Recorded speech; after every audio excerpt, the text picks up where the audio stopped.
Hello, everybody. We have been thinking about and talking about religions last time. I had told you, in case you haven't seen it, I had told you that I had been reading the 3 holy books of the 3 biggest monotheistic religions. Big, I mean solely in the sense of numerous. So I had read the Torah of the Jews, the New Testament of the Christians, and the Quran of the Muslims. And I had already told you, but I think it's so important that I would like to repeat this. Reading these 3 holy books, I was in for a surprise and for a shock. Or more than just one surprise and more than just one shock.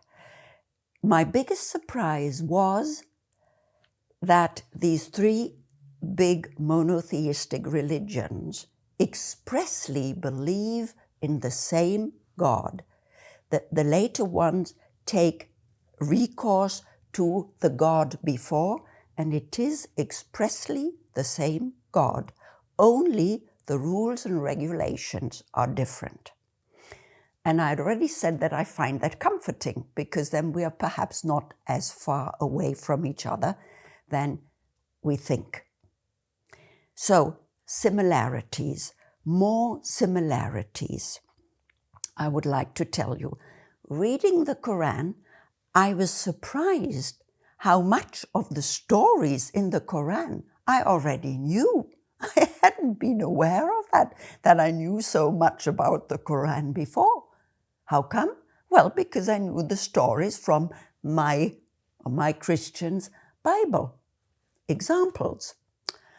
The creation of the world, how it has been created by God, the same story. The creation of humankind, so the story of Adam and Eve, the same story. Many stories of the terrible things that the Jewish people, their ordeals they have to go through. I knew all these stories already. The stories of many of the prophets that I read in the Quran, I knew. For example, the story of, you name them, Abraham, Isaac, Joseph, Jacob, Moses, Noah. I already knew these stories, and it was so surprising to reread them. Then, next, which I also found very surprising, was the same acceptance of all these men as prophets. This row of they're expressly accepted as prophets. And then there's the difference, of course. Jesus, for us Christians, is, you will know that, is the Son of God, whereas for the Muslims, Jesus, fully recognized and accepted, but as a prophet, another in this row of prophets. And then Muhammad is the last in this row, as believed by the Muslims, and he then comes with the last and final revelation. We're not that far away from each other, I can only repeat. Then, also, the basic idea of life after death, because it isn't such an obvious idea, is it? Come to think of it, and yet the basic idea of a life after death is in all 3 of these holy books. This life after death is the better life compared to the one on earth. The same conviction in all 3 books. This life after death is going to start with the last judgment. The same idea. At this last judgment day, there will be trumpets blowing. The same detail. There will be angels looking upon. The same detail. quite astonishing, I think, isn't it? The fact that there is a hell and a paradise. Not so obvious, is it? And yet, in all of these 3 books, the same idea of a hell and a paradise. And then, so these are all the similarities that were very, very, my great surprises. As I said, I was in for great surprises. And also that this one and only God, and that was surprising to me, and also here we're now, it was shocking to me. In all of these 3 books, there is blood running everywhere.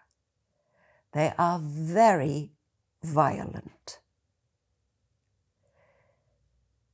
And that I really found shocking. As a 21st century person, I really found that shocking. And even more, the image of this God, so to say, the character of this God, shocking. And I'm not making this up, believe me. Go read it. You will find it, I'm sure, in any of those 3 books. This God is vengeful, jealous, unjust, intolerant, belligerent, hostile. Yeah, I'm sorry if I shock you now, but believe me, it is without doubt in all of these 3 books. This rather unpleasant character, and no other word to put it, expects his followers to follow his rules and regulations and demands without asking questions, without doubting any of his words, asks total obedience and total submission, unquestioned. And if his followers do not do that, he will punish them, and there in no uncertain terms. He's very clear about that, and he's going to punish them very violently. That, for me, 21st century, after all of those wars, after humanism, after Reformation,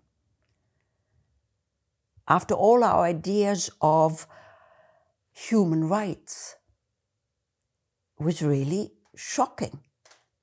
And something else.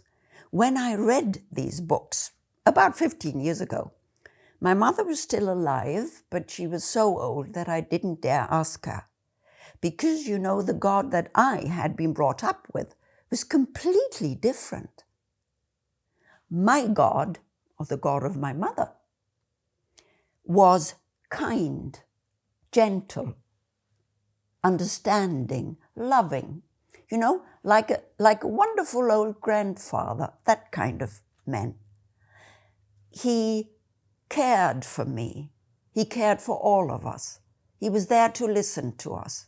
He understood us. He held us lovingly. And so I would have liked to have asked my mother, was she aware that she had invented this God?